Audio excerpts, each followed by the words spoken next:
सभी भक्तजनों को जय श्री कृष्ण। श्री मैत्रेय जी ने कहा, हे साधु श्रेष्ठ विदुर जी, महाराज पृथु गंगा और यमुना के मध्यवर्ती देश में निवास कर अपने पुण्य कर्मों के श्रेय की इच्छा से प्रारब्धवश प्राप्त हुए भोगों को ही भोगते थे। ब्राह्मण वंश और भगवान के संबंधी विष्णु भक्तों को छोड़कर उनका सातों दीपों के सभी पुरुषों पर अखंड एवं अबाध शासन था। एक बार उन्होंने एक महासत्र की दीक्षा ली।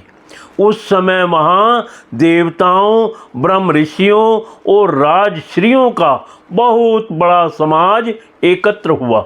उस समाज में महाराज पृथु ने उन पूजनीय अतिथियों का यथा योग्य सत्कार किया और फिर उस सभा में नक्षत्र मंडल में चंद्रमा के समान खड़े हो गए। उनका शरीर ऊंचा, भुजाएं भरी और विशाल रंग गोरा, नेत्र कमल के समान सुंदर और अरुण वर्ण नासिका सुदृढ़, मुख मनोहर, स्वरूप सौम्य, कंधे ऊंचे और मुस्कान से युक्त दंत पंक्ति सुंदर थी।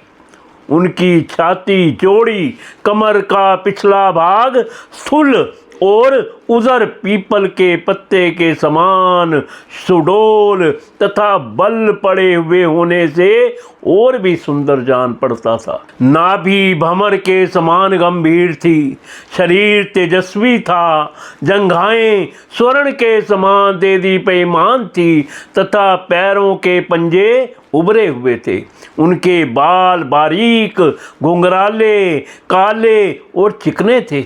गर्दन शंख के समान उतार चढ़ाव वाली तथा रेखाओं से युक्त थी और वे उत्तम बहुमूल्य धोती पहने और वैसी ही चादर ओढ़े थे।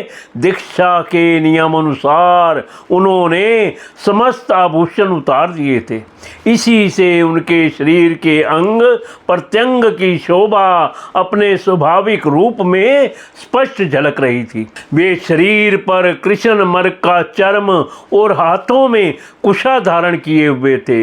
इससे उनके शरीर की कांति और भी बढ़ गई थी। वे अपने सारे नित्य कृत्य यथाविधि संपन्न कर चुके थे। राजा पृथु ने मानो सारी सभा को हर्ष से सराबोर करते हुए अपने शीतल एवं स्नेहपूर्ण नेत्रों से चारों ओर देखा और फिर अपना भाषण प्रारंभ किया। उनका भाषण अत्यंत सुंदर, विचित्र पदों से युक्त, स्पष्ट, मधुर, गंभीर एवं निशंक था।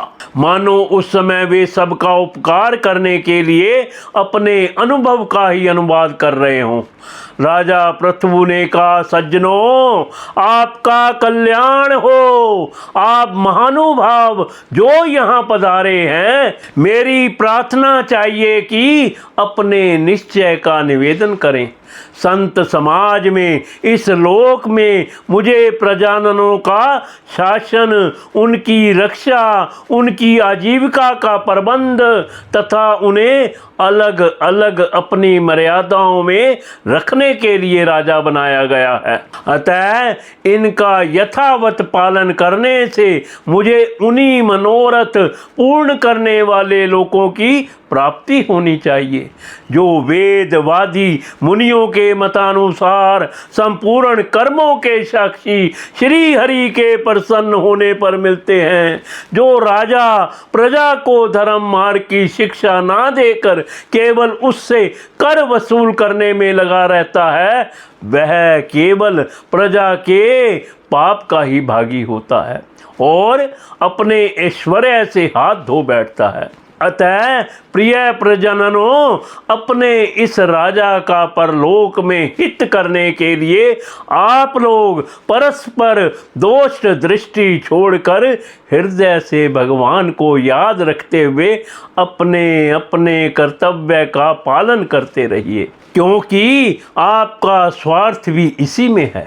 और इस प्रकार मुझ पर भी आपका बड़ा अनुग्रह होगा।